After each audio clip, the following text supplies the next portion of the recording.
Sredina decembra, rani mraz, kasni voz, ali ne toliko da nam ne donese značajno priznanje Evrope, najbolji sportski grad. Od Sokolane do vlage i prokišnjavog krova sportske sale stvaraju se i dalje neki novi klinci sportskog duha dostojnog za Kumanovo. Imamo i druge sadržaje. Program ne menjajte.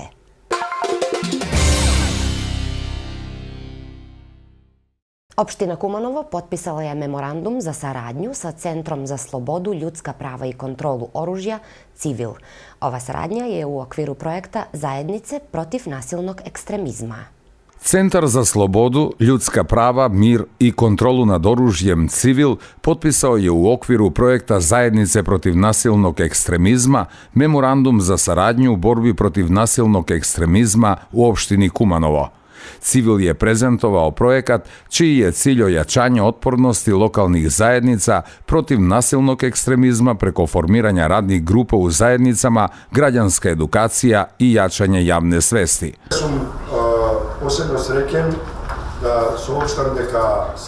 Posebno mi je drago što se nastavlja potpisivanje memoranduma za partnerstvo i saradnju koje smo započeli potpisivanjem u Ministarstvu unutrašnjih poslova. Nastavljamo sa potpisivanjem baš u Kumanovu, a prvi gradonačelnik koji će potpisati ovaj memorandum je baš Dimitrijevski, koji će u ime opštine obezbediti pristup u saradnji Civila sa organizacijama, lokalnim predstavnicima, nevladinim organizacijama u pogledu sprečavanja nasilnog ekstremizma i radikalizacije. Prisutnima se obratio i gradonačelnik Maksim Dimitrijevski, koji je naglasio da ova tema treba da se aktualizuje, iako Makedonija radi na tome još od 2001. godine. Kumanovo, 9 etničkih zajednici. Kumanovo je skup 9 različitih etničkih zajednica, 3 do 4 različitih religija, građani različitih verskih ubeđenja, različitih političkih stavova. Ovo je ozbiljno podneblje gde ekstremizam u različitim oblicima i radikalizacija mogu delovati i zato smo mi tu, da se borimo protiv toga. Neću da pominjem šta to za nas znači, budući da nasilje ne donosi rezultate. Samo dijalog je pravilan izbor za rešavanje i nalaženje svih rešenja. Opština Kumanovo će se potruditi da u okviru zakonskih mogućnosti sa institucijama na lokalnom i centralnom nivou izvrši prevenciju. Mi smo do sada to radili uspešno, međutim nismo imuni prema nacionalnom ekstremizmu. Na ovom događaju prisustvovali su predstavnici Ministarstva unutrašnjih poslova, lokalna vlast, škole, kao i brojne građanske organizacije. Civil sprovodi projekat Zajednice protiv nasilnog ekstremizma sa podrškom ambasade Sjedinjenih Američkih Država u Skoplju.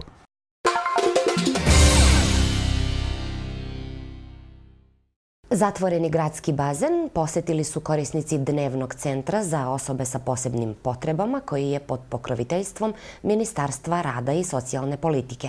Ova poseta je u okviru aktivnosti namenjene obeležavanju 3. decembra, Svetskog dana osoba ometenih u razvoju. Korisnici Dnevnog centra za osobe sa posebnim potrebama koji je pod pokroviteljstvom Ministarstva rada i socijalne politike, a nalazi se u blizini ranijeg Čika, su posetili gradski bazen. Ova poseta je u okviru aktivnosti povodom obeležavanja 3. decembra, Svetskog dana osoba ometenih u razvoju. Сакаме да го одбележиме нивниот ден за децата со аутизам. Željeli smo da obeležimo njihov dan. Imamo tortu, sokove i da se oni druže sa nama.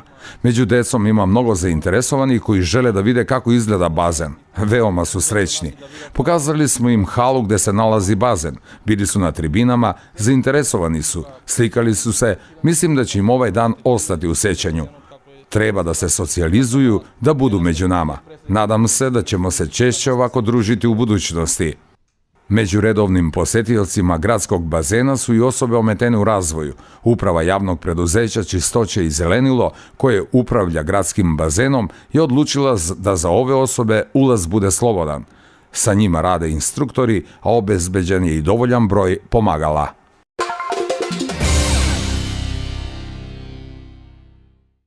Ministar bez portfelja Aksel Ahmedovski je posetio naselje Sredorek i najavio izgradnju kanalizacione mreže i rekonstrukciju ulica. Sredstva u iznosu od 3,2 miliona dinara su obezbeđena od strane Vlade Republike Makedonije. Kanalizacionu mrežu i asfaltirane ulice će dobiti građani Sredoreka, najavio je ministar bez portfelja zadužen za implementaciju strategije za poboljšanje stanja Roma Aksel Ahmedovski prilikom posete naselja Sredorek. Rekonstrukcija će otpočeti uskoro, odnosno kad dozvole vremenski uslovi, moguće već u toku meseca, kaže Ahmedovski. Sredstva su obrađena u Ministarstvu financija, rekao je ministar, i uskoro će biti preusmerena prema opštini. To su sredstva koje su obezbedjene od Vlada na Republika Makedonija. To su sredstva obezbeđena od strane Vlade Republike Makedonije, tačnije od strane Ministarstva transporta i veza, a u skladu sa strategijom namenjenom Romima. Radi se o iznosu od 3.200.000 dinara, tako da mislim da će ovaj višegodišnji problem biti saniran. I odatle mislim da je vlada zaista posvećena u odnosu na poboljšanje stanja Roma iz ove oblasti. Ministar Ahmedovski je potencirao i dobru saradnju sa opštinom Kumanovo. До крајот на годината на општина Куманово ќе бидат доделени дополнителни средства. Do kraja godine bit će opredeljena dopunska sredstva preko Ministarstva za lokalnu samoupravu, namenjena sprovođenju mera obuhvaćenih akcionim planom iz više oblasti strategije namenjene Romima.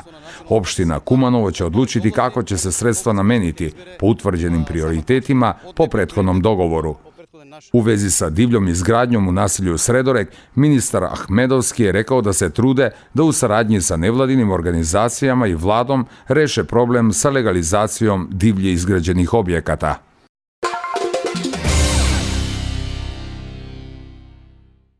Četrdesetoro učenika 10 stručnih škola su učestvovali na državnom takmičenju koje se održalo u tehničkoj školi Nace Buđoni. Učenici su se takmičili u 3 struke: elektrotehnička, mašinska i saobraćajna struka. Takmičenje je organizovano od strane Ministarstva obrazovanja i nauke i Centra za stručno obrazovanje. Srednja tehnička škola Nace Buđoni bila je domaćin 5. državnog takmičenja Lider struke 2018. 40 učenika 10 srednjih stručnih škola Makedonije su se takmičilo u 3 struke: elektrotehnička, mašinska i saobraćajna struka. Takmičenje organizuje Centar za stručno obrazovanje i Ministarstvo obrazovanja i nauke. Машинската и електротехничката струка ќе се надпреваруваат во нашето училиште. Mašinska i elektrotehnička struka će se takmičiti u našoj školi, dok će saobraćajna, budući da je u našoj školi nemamo takav smer, odvijati u automoto društvu Kiroburnas. Takmičenje će se održati u 2 faze.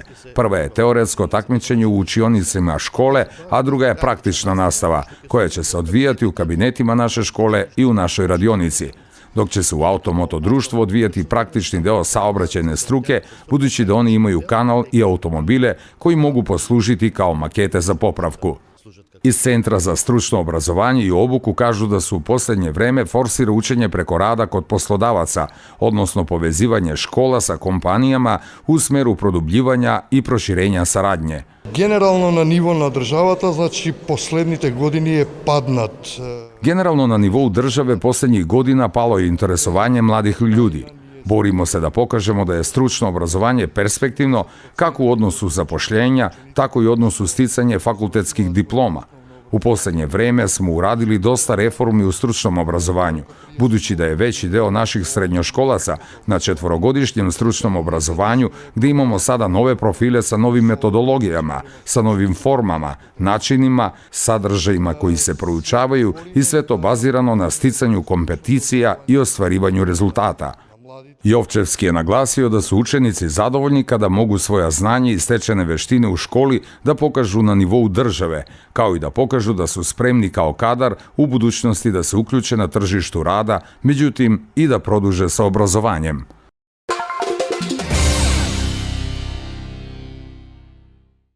U dnevnom centru Poraka naša je obeležen 3. decembar, Međunarodni dan za osobe ometene u razvoju. Poraka naša je otvorila vrata brojnim gostima i prijateljima korisnika. Ove godine tema ovog dana je bila osposobljivanje osoba ometenih u razvoju i obezbeđivanje njihove inkluzivnosti i jednakosti. Udruženje građana, škole i pojedinaca danas su posjetili Dnevni centar za osobe ometene u razvoju Poraka naša i zajedno su sa korisnicima preko više aktivnosti obeležili 3. decembar, Međunarodni dan osoba ometenih u razvoju. Ove godine tema ovog dana je osposobljivanje osoba ometenih u razvoju i obezbeđivanje njihove inkluzivnosti i jednakosti, koja je fokusirana za ojačanje osoba ometenih u razvoju u smislu inkluzivnog, pravičnog i održivog razvoja, predviđenog agendom za održivi razvoj. Agenda 2030. obećavajući da ne ostavi nikoga iza sebe, ima ambiciozan plan za delovanje na međunarodnu zajednicu prema mirnom i prosperitetnom svetu, gde se osim principa primenjuje i dostojanstvo pojedinaca i jednakost za sve. Декември како месец е интензивен месец за нас и по други. Decembar je generalno odličan mesec za nas. Ove godine slavimo 12 godina od postojanja. Imamo brojne događaje sa organizacijama, sa političkim partijama, udruženjima, biznis zajednicom, humanitarne događaje, a organizovat ćemo i bazare. Korisnici usluga Dnevnog centra Poraka Naša izradili su praznične čestitke, a gostima je bila poslužena torta. Кажи ми, каде се наоѓаме денес? Порака наша. Што е порака наша? Како? 3 декември. Попречен. Така, што е 3 декември? Попречен. Да. А порака наша каков центар е? За Лица попречена. Poraka Naša sarađuje sa više udruženja, institucija, sa biznis zajednicom. Kao rezultat odlične saradnje sa zdravstvenom strukom srednje tehničke škole, danas je nekoliko učenika sa profesorima posetilo obeležavanje Međunarodnog dana osoba ometenih u razvoju.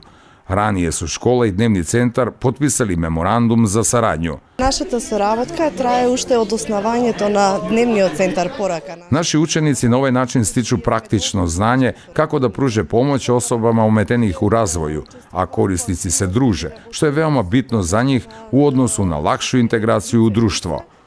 U Dnevnom centru Poraka Naša je zbrinut 21 korisnik, a za njih brine stručan tim defektologa, psihologa i socijalnih radnika.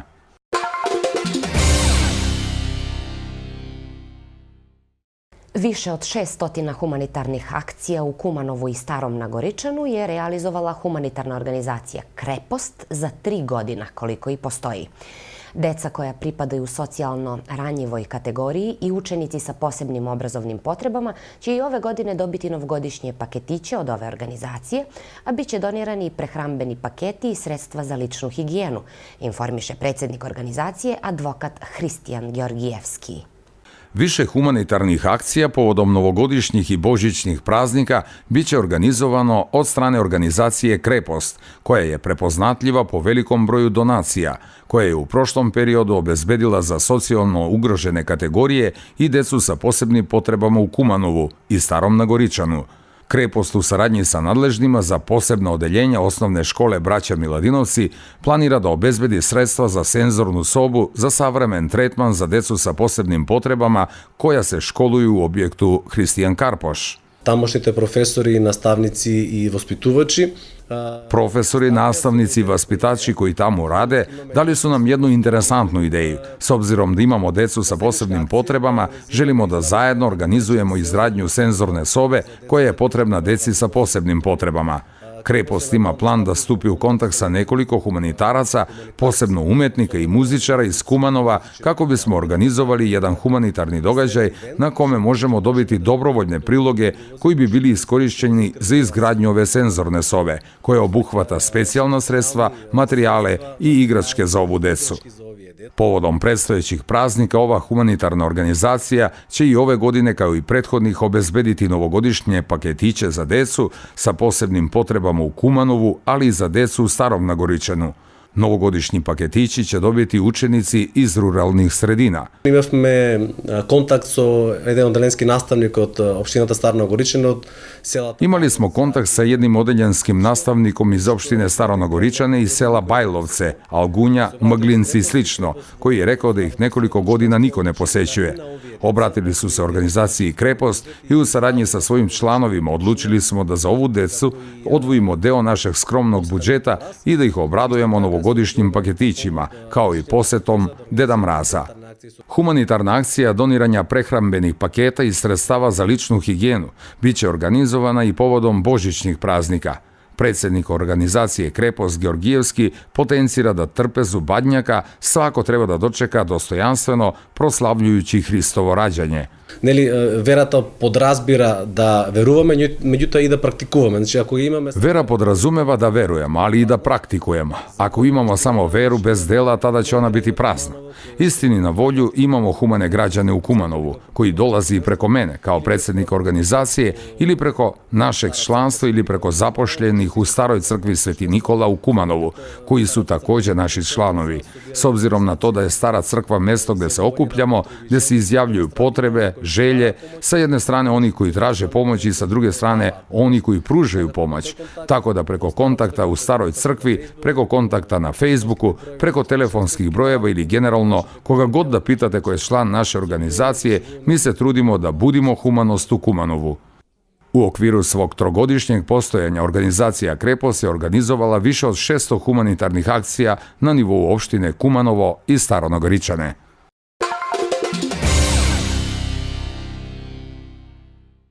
Kako se bliži kraj treće sezone Komparativa, poštovani gledaoci, imamo sve uspešnije i uspešnije goste, prvenstveno iz našeg grada. Takav je slučaj i danas. Sa nama je sportski novinar, kolega, prijatelj Marijan Stoševski. Ponos, vidjet ćete zašto, našeg grada. Sokolana, naš ponos. Zato sam vas pozvala. Najpre, dobar dan, dobrodošli. Hvala na pozivu i meni je drago da sam došao kod vas u studio i pozdrav si vašim gledalcima emisije Komparativ koja je vrlo dosta interesantna. Hvala. Sokolana, naš ponos. Film je koji je stvarno naš ponos i tek će da bude, mislim. Neću da vas pitam na početku ovog razgovora za ideju, kako ste dobili ideju. Kada vidi bilo koji Kumanovac Sokolanu, ideja je već rođena. Međutim, koji je bio najveći izazov da uradite ovakav film? Pa ovako, Sokolana je jedan zaista sjajan objekat, skoro 90 godina postoji u grad Kumanovo. Objekat koji je dao mnogo za razvoj naše opštine, pre svega u sportskom, kulturnom, zabavnom životu. U Sokolanu su se odigravali sva bitna događanja grada Kumanova u prošlom veku. Konkretno u Sokolani su bili nezaboravne igranke. U Sokolani su bili nezaboravni košarkarski turniri o kojima je pričala cela Jugoslavija, a u Sokolani su bili puno građani Kumanova koji su nalazili jedno prijatno mjesto za zabavu, za druženje. Pa i dan danas građani Kumanova pričaju da u Sokolani su mnogo brakova pronikli upravo iz tog objekta. Jednom reći Sokolana, kao što pričaju mnogo sugovornici, to je i druga kuća ili drugi dom, kako da kažem, mnogo vrhunskih asova. Pa ja mogu da vam kažem da u Sokolani puno su gimnastičari radili od rano ujutro do kasno uveče. Pa u Sokolani su trenirali košarkaši Kumanova, a kao što sam rekao, poseban peljak su oni nezaboravni zimski turniri koji su počeli davne 47. godine, su trajali u kontinuitetu skoro 20 i nešto godina. Kao što je rekao jedan naš sugovornik, Sokolana je na neki način je fundament košarke ne samo Makedonije, nego i bivše Jugoslavije. Pa mogu da kažem da u Sokolani ti turniri su bili vrlo posjećeni. Kao što su i u samom filmu pričali sugovornici, od rano ujutro do 8, pola 9, dolazili su sa šišom vode, sa sendvičem i su ostajali do kasno uveče i su gledali te turnire. Hoću da kažem da su ti turniri trajali od rano ujutro pa negde do 12, pola 1 uveče. A hala je bila uvek puna, navijači su bili izvanredni, navijali su za ono koje je bio stvarno najbolji i mogu o Sokolani da se pričaju još puno. Međutim, ono što je vrlo bitno da se kaže, da Sokolana je izgrađena sa puno entuzijazma od strane građana Kumanova, ali građana je i u vreme Kraljevine Jugoslavije. Tako da građani Kumanova su organizovali razne lotarije, igre na sreću, pa su sobirali novac od kuće do kuće i objekat je građen u vrlo teškim uslovima. 7 godina je građen, od 23. do 30. godine i pušten je 31. 7. septembra. Šta hoću da kažem, da dok je građana Sokolana, građani Kumanova su bili izuzetno angažovani da se skupi taj potreban novac, da se uradi taj objekat i evo kao što vidimo on skoro 90 godina postoji i ja se iskreno nadam da će da postoji još puno godina jer zaista ta hala je dala mnogo za grad Kumanovo, za Makedoniju pa i za bivšu Jugoslaviju. Pazite, same reči gospodina Dušana Ivkovića i ovih drugih velikana košarke Zorana Slavnića, oni pričaju da je Sokolana pojedovna baza, odnosno polazna tačka sportskog duha. Za košarke. To dovoljno govori da zaista objekat je vrlo bitan u njegovom... Čim je vas gospodin Marić pozvao i čuo za Sokolanu i za ovaj vaš film u televiziju Happy da pričate o tome, to nešto znači. To ne znači samo da je Sokolana jedno sportsko mesto i grandiozan arhitektonski objekat. To znači, kao što ste i sami rekli, da je nešto mnogo više predstavlja za ovaj grad i je u srcima svih nas. Pa vidite, sam odlazak u Happy televiziju da promovišem Sokolanu dovoljno govori da taj objekat zaista vredi. Ono što je vrlo interesantno za Sokolanu, mogu da vam kažem da je taj objekat izuzetan raritet u arhitektonskom smislu. Zbog toga što ta gradnja je vrlo specifična, vrlo univerzalna, ima jednu neobičnu lepotu. O tome mogu da pričaju relevantni ljudi koji se razumiju to, ali ja što sam čuo da je arhitektura za to vreme bila jedna od najljepših u Evropi. Jedinstvena. Jedinstvena, tako je. Ima neki tamo, kako se zove, ekspresionistički stil, ali to neću sad da komentarišem. Ali Sokolana, arhitektura i njena ljepota i dan danas se priča ne samo u Kumanovu, Makedoniji, nego i bivšoj Jugoslaviji. I ono što je vrlo bitno, Sokolana je ostala jedna jedina retka od ove građe u bivšoj Jugoslaviji. Mislim da ima samo još dve na nekim mjestima i to dovoljno govori da je objekt sačuvan i to je dobro za grad.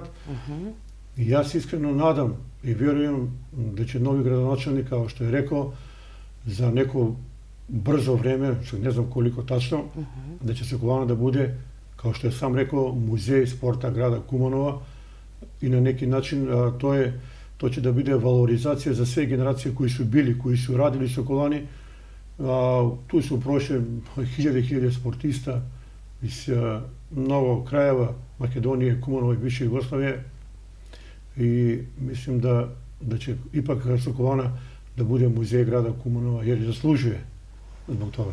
Jao, muzej. Ne treba nam još neki muzej. Neka bude aktivno mesto gde... Da, vidi, to neće da bude, kao što je rekao gradonačelnik, neće da bude muzej, nego to će da bude nešto kombinacija muzeja i za rekreaciju za mlađe kategorije. Sad ne znam kako će sve to da bude unutra, ali on je sam rekao da će unutra ipak da bude nekih sportskih takmičenja, zbog toga da se podsjete ove generacije. Da se razumemo, duh se stari nikad više neće vratiti. Igranke se više tamo neće. Možda neki DJ dođe na neku žurku, ali stari duh ne možemo više vratiti. Dobro je što ste ga ovako upakovali. Da, kad ste rekli već za igranke, ali u Sokolani su pevali vrhunski pevači iz bivše Jugoslavije, dolazili su na koncerte, pa bila jedna grupa Klečer u Sokolani, pa bile su, mislim da je bila jedna grupa Leva patika, bili su vrlo dobri muzičari u Sokolani. I to o tome dovoljno priča. Da, ali toliko jako želim sada, baš u ovom trenutku da vas pitam, kako se stvorio onaj gap, onaj vremenski jaz, da smo opustošili jedan takav objekat? Da. Svi, mi. Nažalost, ne oni ili ovi. Da, Sokolana svi nekako nije baš u najboljem stanju. Ovaj sadašnji koncesioner pokušava nešto radi, međutim ipak mislim da je krajnje rješenje i definitivno rješenje da se vrati gradu. Da to preuzme grad Kumanovo, da se napravi, da se uredi i na neki način svaka generacija, ova starija, da dođe sa unučad, sa bliskim prijateljima i da kaže evo ja sam tu bio, tu sam sportovao, tu sam upoznao devojku, pa ja da vam kažem da i Sokolane su bili odnosno producirani su vrlo mnogo brakova iz grada Kumanova. Pa i čak i bivša Jugoslavija, jedna svetska legenda Vladimir Cvetković se upoznao u Sokolanu sa svojom suprugom, tu je uzeo, tako da Ja, mislim, jedno veliko blago za grad Kumanovo, šta da vam kažem. Apsolutno da. Da, Šta vam je bilo najteže dok ste prikupljali materijal za film? Ljudi koji malo više znaju o dokumentarcima upoznati su sa tome da je jedan mukotrpni proces naći materijale, ne samo video, pronaći ljude koji nisu više u stvari neki od njih ni među nama. Šta je da bilo vam najteže? kažem, ja sam pred 12 godina... Imate retke snimke. Da. Napisao sam prvo knjigu za Sokolanu, pa onda sam donio odluku da uradim jedan film. Sad, s ove vremenske distance, pa prošlo je puno godina. Mnogo ljudi su, nažalost, nisu više među nama. Fotografije se teško skupljaju, generacije i generacije su otišli, neki su ostali živi. Međutim, malo po malo, u kontaktu sa građanima Kumanova, sa sportistima, sa jednim, sa drugima, ja sam uspeo to sve da skupim i, kako se kaže, korak po korak da uradim taj film, mada vjerujte da nije bilo uopšte lako. Znam. I eto, ostao je neki dokument za grad Kumanovo. Mislim da ove generacije treba da znaju i da vrednuju one istorijske objekte, a Sokolana je, po mnogima, jedan od najvrednijih sportskih objekata Kumanova, Makedonije, bivše Jugoslavije. Jer da se održavaju takve jake turnire u prošlom veku, to nije bilo nigde u Evropi. Dolazili su ekipi iz Makedonije, iz Srbije, iz Hrvatske, iz Slovenije, pa čak mislim da je bila jedna američka ekipa 68. godine u Sokolanu, mislim da se zove Massachusetts, tako nešto. I to dovoljno govori kakav je objekat Sokolana. Ja mogu slobodno da kažem da grad Kumanovo treba da bude ponosan na ovaj objekat. Zato što Sokolana je izgradila zdrave generacije. Nije bilo sportskih hala u to vreme. Ljudi su išli napolju, međutim unutra u Sokolani se vežbalo i gimnastika, i košarka, i rukomet, pa čak i šah se igrao. Tako da to su bili vrlo, vrlo bitni momenti od ove vremenske distance za razvoj sporta grada Kumanova. Jeste isključivo vrz osnovu ovoga dobili novembarsku ovogodišnju nagradu grada Kumanova? Ja mogu da kažem, meni je drago da su mi dodelili novembarsku nagradu. Svi kažu da je zasluženo i ja mislim da ipak da sam dao nešto za ovaj grad i zbog toga sam i srećan. Meni to nije bio primoran cilj da dobijam novembarsku nagradu. Meni je bio primoran cilj... Dobro, ali je logičan sled. Da, logičan sled. Da opišem Sokolanu, da znaju građani Kumanova šta je taj objekat dao za ovaj naš grad. A dao je mnogo. Pa mislim čak i previše. Čija je sada Sokolana? Je li naša? Pa Sokolana je naša. Ja se nadam da će da bude grada Kumanovo u najskorije vreme, da se to napravi, da se uredi, da bude, kao što sam rekao, muzej sporta, da tu dolaze starije generacije, da pričaju svojim mlađima šta je Sokolana, međutim da znaju ove mlađe generacije da Kumanovo ima jedan kapitalan objekat. Čujem da ste uključeni ne samo u pripremama, već je to završeni ciklus Evropski sportski grad je Kumanovo od nedavno. Čujem da ste bili u to uključeni.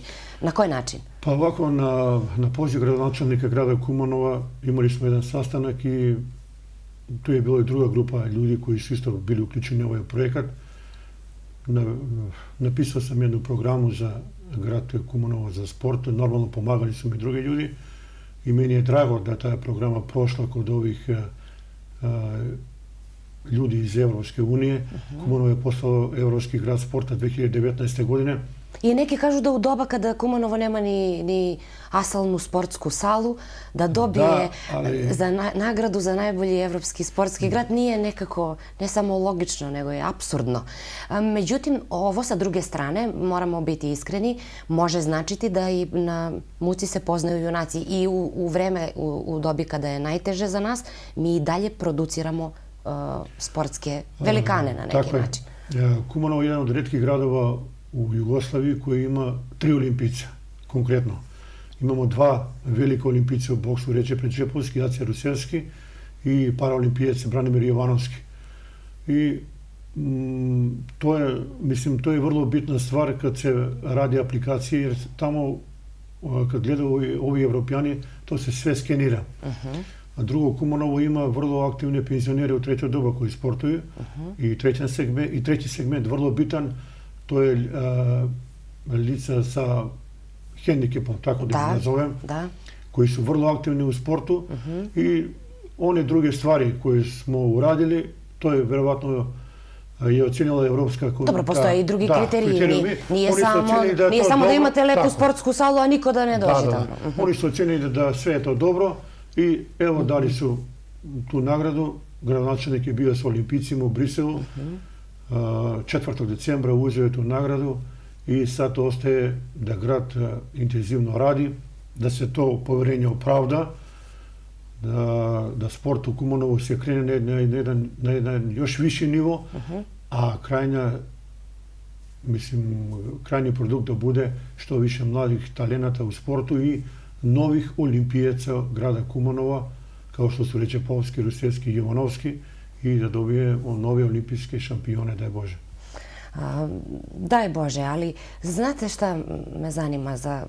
Poznajemo se dugo vremena i ja prosto se čudim kako niste, što do sad niste pokušali da radite u opštini, da na gradskom nivou pomažete sport na neki drugi način, sa one druge strane, ne administrativne prirode samo, nego toliko imate znanja, toliko imate iskustva.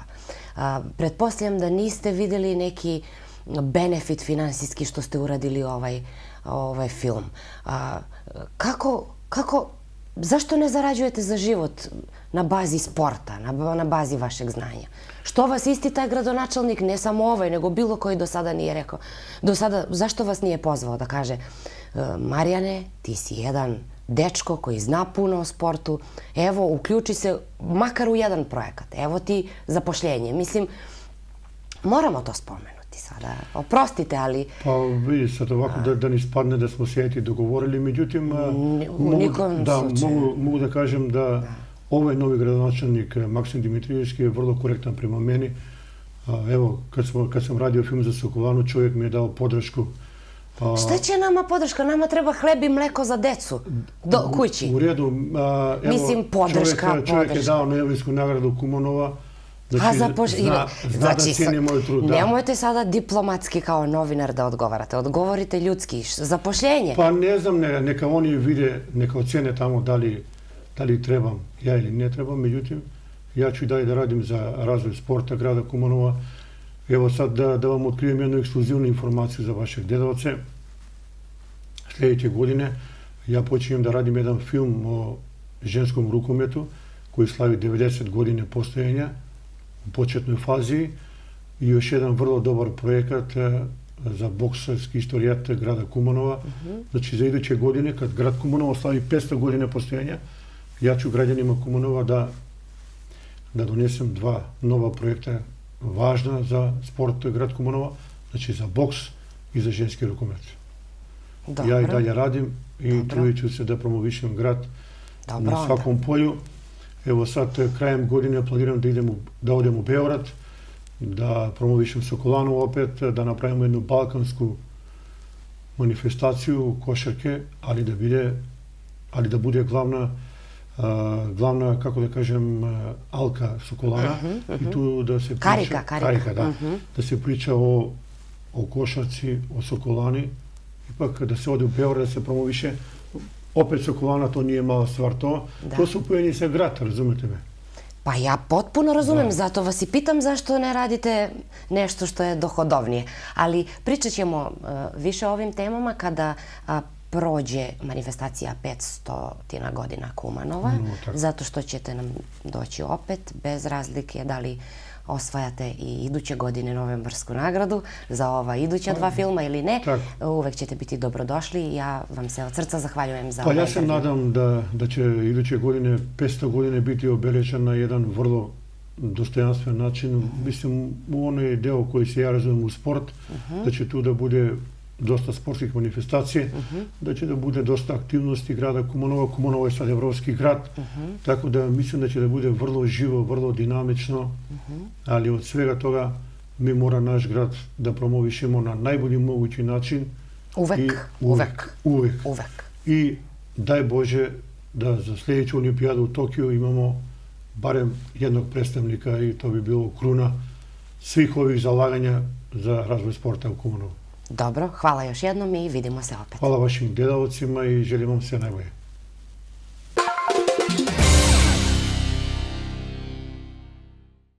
U današnjoj emisiji biće reči o narodnim lirsko-epskim pesmama, konkretnije o baladama. Balade su pesme koje su stvarane od strane naroda, ali postoje i umetničke. I jedne i druge sadrže elemente lirike i epike. Odlikuju ih jaka osjećanja i narativ o određenoj ličnosti. Balade imaju tužan karakter jer su veoma dramatične i obično se tragično završavaju sa veoma bolnom porukom. Ove pesme su potresne za čitaoce. One govore obično o nekom tužnom porodičnom događaju, a njihov stil je svečan i ozbiljan. Balada slikajući događaje u brzim prelazima se kreće od događaja do događaja sa ciljem da stvori osjećaj što veće drame. Nakon dramskog zapleta, pesma se završava naglo, tragično, sa ciljem da čitaoc bude što više emotivno dotaknut. Ova vrsta narodnih lirsko-epskih pesama spada u red najboljih ostvarenja naše narodne književnosti. Naše balade su poznate po svojoj lepoti, posebnosti i zanimljivosti. Poznate narodne balade su Smrt Omera i Merime, Predrag i Nenad, Hasanaginica i druge. Sada ćemo pročitati odlomak pesme Smrt Omera i Merime. Dvoje su se zamilili mladi, Omer momče, Merima devojka. U proleće kad im cveta cveće, kad im cveta zumbul i karamfil. Upazi jedna mala straža Omerova majka. Pa besedi Omerova majka, mili sine, Omer momče mlado. Ti ne ljubi Merime devojke, lepšom će te oženiti majka, lepom fatom novoga serdara. Još je fata od roda bogata i tebe će potpomoći blagom. Al besedi Omer momče mlado, prođi me se, moja mila majko, nije blago ni srebro ni zlato, već je blago što je srcu drago.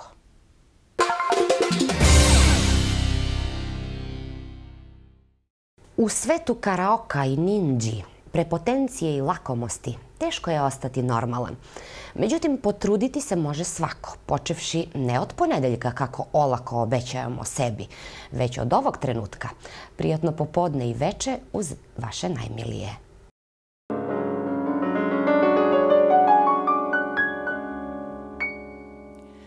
Za